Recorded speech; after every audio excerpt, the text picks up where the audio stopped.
a cɛ ka ɲi a nɔ ka ɲi i bɛ om nana ni hɛrɛ ye wa i bɛ om nana ni an dun ye ɲɔgɔn tɛ ɲɔgɔn man da an dilu la c'est de la qualité ɲɔgɔn tɛ ɲɔgɔn man da an dilu la c'est le numéro 1 sokɔnɔna la a bɛ manamana hali kɛnɛmana la a bɛ manamana kɛ u ka siman kɔ c'est recommandé u ka siman kɔ c'est de la qualité an di baara telima cɛ ɲuman sɔngɔ dama tɛmɛ diya an di baara telima wa da ka di trop sojɔlaw lafiyara pɛntirikɛlaw lafiyara i bɛ om nana ni hɛrɛ ye maliyɛnw sɛbɛra an du intérieur indox an du extérieur exdox sɔngɔ dama tɛmɛ diya do ani siman kɔl a baara nɔ ka ɲi ne a bɛ ja teliya la a b'i ka so nuguya sɔngɔ dama tɛmɛ diya baara nɔ ka ɲi i bi om baara nɔ ka ɲi sɔgɔnɔ ta ni kɛnɛma ta a baara nɔ ka ɲi i bi om i bi om i bi om i bi om i bi om i bi om i bi om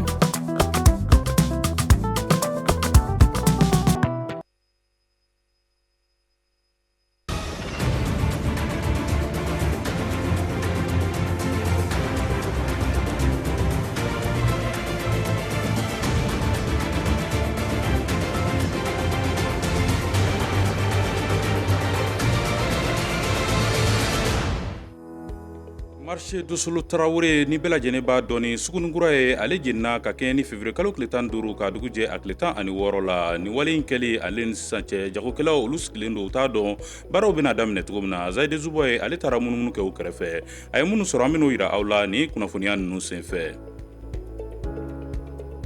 maa minnu ka baara ɲɛsinen don fangalabaaraw ma ka fara sunkalo kan ko fɛɛrɛ jumɛn de bɛ olu bolo ni waati na ka se ka kalo kɛrɛnkɛrɛnlen ale latɛmɛ aw bɛna ɲɛfɔli sɔrɔ o fɛnɛ kan ni kunnafoniya ninnu senfɛ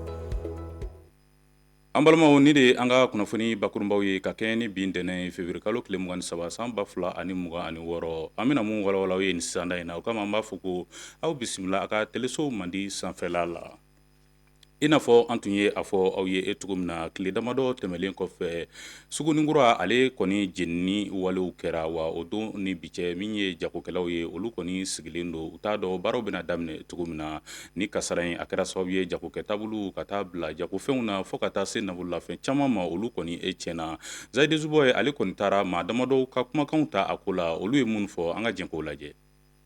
sugunikura la n'an ko ma ko Dusulu Tarawele tasuma jeni min kɛra kɔsa in na ale n'o ma taa halisa a jigilatigɛ bonyana kosɛbɛ dɔw yɛrɛ ka fɔ la olu dayirimɛ sɔrɔ sira kelen de talen filɛ ni kabini daminɛna ka na se bi ma mɔgɔ banna hali bɛ taa min dun ka so mɔgɔ o t'o bolo mɔgɔ minnu filɛ nin ye yan dɔ balo tɛ mɔgɔ bolo hali o don fɛ arabuw le nana ka na suntigɛ di mɔgɔw ma yan dɔ sugu kɔnɔ fɛn yɛrɛ t'an bolo hali an ka dumuni a t'an bolo mɔgɔ de bɛ ka ɲama ka wari d'a ma an bɛ dumuni kɛ dugujɛ ne yɛrɛ le wula sun daminɛ don ka wuli ka ji suma dayɛlɛ ka min ka sɔrɔ ka nguru ka dan n'a ye hali i bɛ su kɛ i bɛ min don suli la a ma taa ka to i bolo so yɛrɛ bennen ne foronto tɔ ni 4 le tun bɛ nin kɔnɔ a bɛ jeni na malo baara gɔn baara jabaw baara kunu yɛrɛ wula fɛ ni tasuma le sara nin bɛɛ kɔfɛ an b'an yɛrɛ ɲininka ko kelen na yala nin tasuma jeni mun kelen filɛ nin ye a bɛna dɔ fara an ka feerefɛnw kan wa ni baaraw daminɛna an tun bɛ to ka kɔrɔ min na n'a fɔ an bɛ baara kɛ n'o toga kelen de k'a fɔ dɔ bɛ fara fɛn sɔngɔ kan non o bɛ dépend minɛn nacogo la n'a fɔra ko jenina k'a ta yan dɔ fo gɛtɔrɔnkura ni bamanan sugura k'o bɛɛ jenina an b'a fɔ k'a bɛ dɔ fara k'o kan minnu jenina n'o b'i bolo i bɛ se k'i yɛlɛm'o na k'i darimɛ ɲini o na mais ni n'a jenina foyi t'i bolo fo k'i sigi ka magasin lajɛ ten fana y'a damana kɔlɔlɔ ye nka o danfara fɛnɛ kɔfɛ fɛn kelen b'u fara ɲɔgɔn kan o ye dɛmɛ ye n'a fɔra sisan an ka sigi ka sigi denbayatigi ka sigi tɛ sɔmɛ kelen sɔmɛ fila a t'a arranger dɛ faamaw ka na i bɛ se ka mun tigɛ anw ye a bɛ kɛ anw ye ordre di an ma an bɛ se ka placew labɛn ka se ka dɛmɛ ɲini jamana kɔnɔ jamana kɔ kan an bɛ se k'an yɛrɛ dɛmɛ cogo min na ka se k'an yɛrɛ balo k'a somɔgɔw balo parce que an bɔ village la an bɛna baara kɛ ni samiyɛ sera an bɛ taa so ni ala ye adamaden lajarabi ni nafolo tiɲɛ ye fɛn saba de bɛ bɔ a kɔnɔna na quoi kɔngɔ bɛ bɔ a kɔnɔ minɔgɔ bɛ bɔ a kɔnɔna saya yɛrɛ bɛ bɔ a kɔnɔna bon ala barika la an tɛna sa nin ko kɔnɔna ka ala ka mɔgɔ ɲumanw kɔni tɛ yen bon minnu fana an ka ɲɛmɔgɔ fana ye an bɛ min fana f'u ɲɛna o fana ka siran ala ɲɛ u ka jɔ u jɔyɔrɔ la quoi ni dɛmɛ min nana a ka don a jɔyɔrɔ fɛ quoi puisque i b'a mɛn k'a fɔ dɛmɛ nana i b'a mɛn de mais i b'a ye mais i tɛ fɛn sɔrɔ a la quoi. An filɛ yɔrɔ min na i ko bi tasuma jeni nɔ kɔni tɛ bilen Sogonikura la. Kuma min bɛ yen sisan o de ye dɛmɛ ye yaasa ka bɔ nin kasara in kɔnɔna la. Sabula feerekɛlaw yɛrɛ ka fɔ la u mago bɛ fɛn de la min b'u yɛrɛ ta fanga d'u ma ka tila k'u ka denbaya balo. An bɛ dugawu kɛ Ala ka nin koɲɛ ninnu bɛɛ lajɛlen nɔgɔya. Kunnafoni bɛ taa ɲɛ anw ka Mali la min ye i k'a dɔn k'a fɔ da dumunifɛn dɔ bɛ yen ni a bɛ wele ko salati. Ale ye fɛn min jɔyɔrɔ ka bon kosɛbɛ an ka balo kow la. O kama maa minnu ka baara ɲɛsinnen don salati ale sɛnɛli ma a n'a feereli baara in bɛ cogo di u bolo nin waati in na. Mamadu Jalo ale gɛrɛl'u la a ye mun sɔrɔ aw ni ne an ka jɛn k'o lajɛ. Mali kɔnɔ an ka nɔgɔfɛn dɔ kanunen don kosɛbɛ n'a bɛ wele ko salati. I b'a ye maa caman b'a kɛ a ka dundala ye surafanaw la walima darakaw. Tile kuntagala kɔnɔ dɔw fɛnɛ b'a dun. Nka yani ni suman kofɔlen a ka yɛrɛ sɔrɔ an ka tabaliw sanfɛ fɛn min ye sɛnɛcogo olu de b'ale la wa wagati de fɛnɛ bɛ a la min na a bɛ sɔrɔ. Salati bɛ bɔ ni wagati de la ka caya nɛnɛ wagati. Voilà, bon tilema fɛ a bɛ bɔ sa mais o baara de ka gɛlɛn kosɛbɛ ni sisan ta ye. I y'a faamu. Pipiniɛriw de bɛ kɛ. Pipiniɛri ye 1 mois ye.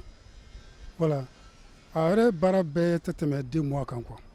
Bon salati modèle 2 de an b'a sɛnɛ. Salati dayiŋɛnen bɛ yan nɔ. Dɔ bɛ yen nɔ an b'a wele ko gɛrɛngɛni. Yankaw ko ATT. An b'olu de sɛnɛ.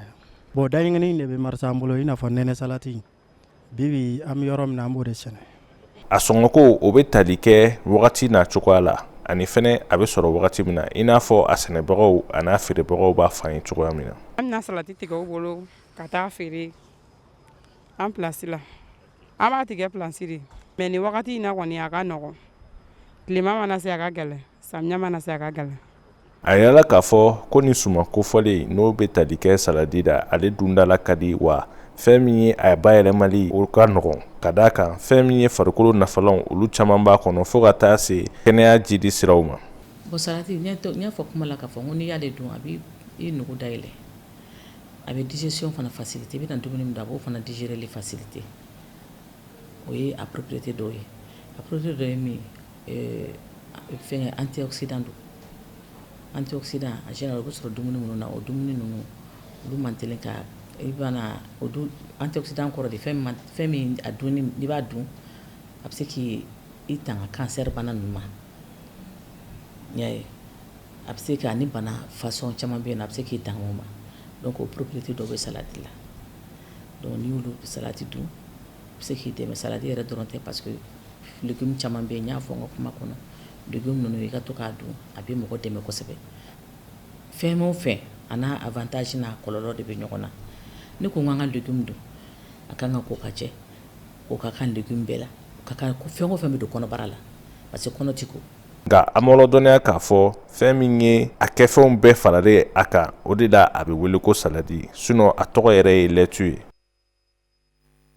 Ayiwa kunnafoni nasira wɛrɛ la an bɛ taa sungaloko kunkanko kibaruya la k'aw ladɔnniya k'a fɔ sunkalo ni ale kɔni daminɛna san o san i b'a ye k'a fɔ yɛlɛma caman bɛ don maaw ka baaraw tagabolow la o hukumu kɔnɔna na maa minnu ka baara ye fangala baara ye ko olu b'a kɛ cogo di walasa ka nin kalo in timɛ ka ɲɛ ka sɔrɔ u ma kɔlɔlɔ caman sɔrɔ Ayisata Sila ale bɛ caman ɲɛfɔ an ye a ko la.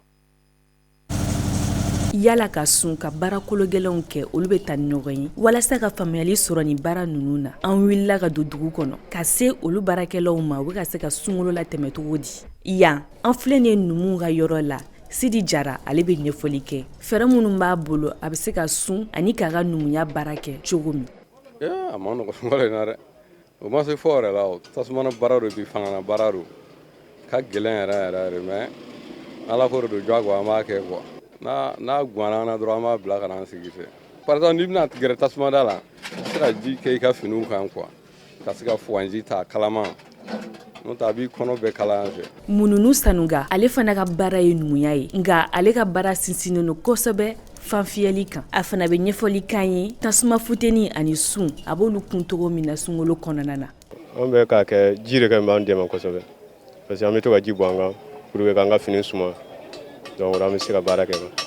n'o tɛ sunkalo kɔni n'a ma nɔgɔ dɛ bon sunkalo kama an bɛ yɛlɛma min dɔra o kɔn ka baara jigin n'o tɛ yɛlɛma tɛ dɔra. Olu tɛmɛnen kɔ ka bɔ yen mɛtiri damadɔ an sera sojɔlaw fana ma u ka ɲɛfɔli k'an ye u fana ka baara in kan sunkalo kɔnɔna na. la tiɲɛna an bɛ ka degun foyi a ko tɔɔrɔya foyi t'an kan la an kɔni bɛ an débrouiller k'a kɛ n'an sɛgɛnna yɔrɔ san an bɛ se ka pause ta yɔrɔ se k'an sɛgɛn lafiya. Ka fara ninnu bɛɛ lajɛlen kan Isa Fane ale ye menuisier ale fana bɛ nin lahala kɔnɔ. Ne bɛ sun kɔrɔlen waati de ka gɛlɛn ma bi an bɛ temps dɔ kɛ baara la an bɛ temps dɔ kɛ an b'a reposer parce que fangala baara don i bɛ sɛgɛn joona et puis kan bɛ fiyɛ yirimugu gazi ni vernis ou peinture gazi b'a la quoi ça joue a bɛ jouer mɔgɔ yɛrɛ kan t'a dɔn n'i y'a faamuya bon n'i sunna i bɛ sɛgɛn diyagoya o ye n'i bɛ ka baara kɛ kɔni surtout i bɛ ka sili kɛ effort de don donc i bɛ sɛgɛn diyagoya. An ka jateminɛw y'a yira ko sunkalo ale tɛ fangala baara bali. A kɛbagaw y'a yira k'a fɔ k'u bɛ fɛɛrɛ kɛ walasa sun kana se k'u ka baara bali. K'a d'a kan a caman dayirimɛ sirilen don ni fangala baara ninnu de la. An bɛ dugawu kɛ Ala ka sunkalo timɛko ɲuman di silamɛ kelen-kelen bɛɛ lajɛlen ma. Ni waati na an bɛ taa jamana ale kɔkanko kibaruya hukumu kɔnɔna na min ye Isa Sise ale ye wulikajɔ kɛ a ye minnu sɔrɔ an ka jɛ k'o lajɛ. RDC jamana kɔnɔ kɛlɛw daminɛra tugun kulu maramafɛntigiw n'o ye MV3 o ni Congo armée cɛ ka sɔrɔ kɛlɛ k'u lajɔra février kalo tile 18 tɛmɛni Angola. Armée congolaise ka fɔ la AFC M23 ye bingani walew ta ka Nord Kivu ni Sud Kivu sɛgɛrɛ wa banbagaciw ma sɔn o fɔlen ma. Hakililajigila nin kɛlɛ in ye mɔgɔ 200,000 bɔɲɔgɔnko labɔ u sigiyɔrɔ la kabini nin kalo daminɛ la. Somaliland y'a hakilila ta k'u ka dugu jukɔrɔ nafolo bila États-Unis ka bolo kan ani ka Amérique base militaire bisimila. O bɛɛ ye walasa u ka jamana bɛ se ka jate dunuya jamanabaw fɛ cogo min na. Minisiri Kadar Hussein Abdi ale de ye nin laseli ninnu kɛ ka d'a kan Somaliland ye Somali dugu dɔ ye min y'a laɲini k'a ka yɛrɛmahɔrɔya ta kabini san 1991 nka Somali ale ni Union africaine ma sɔn cogo si la o hakilina nin ma.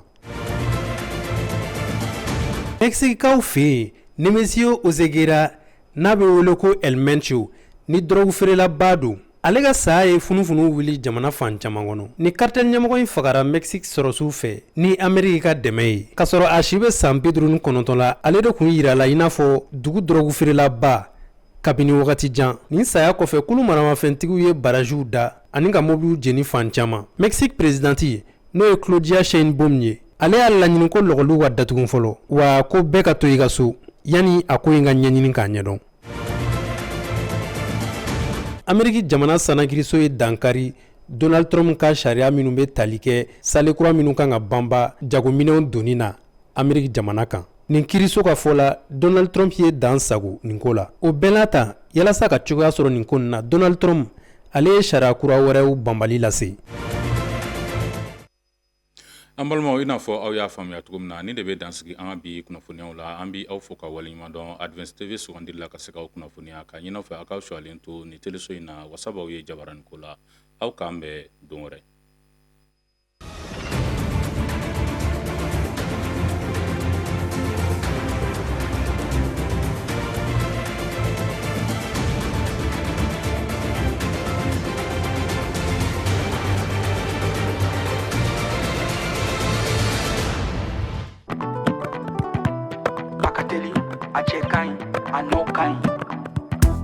Ibe om nani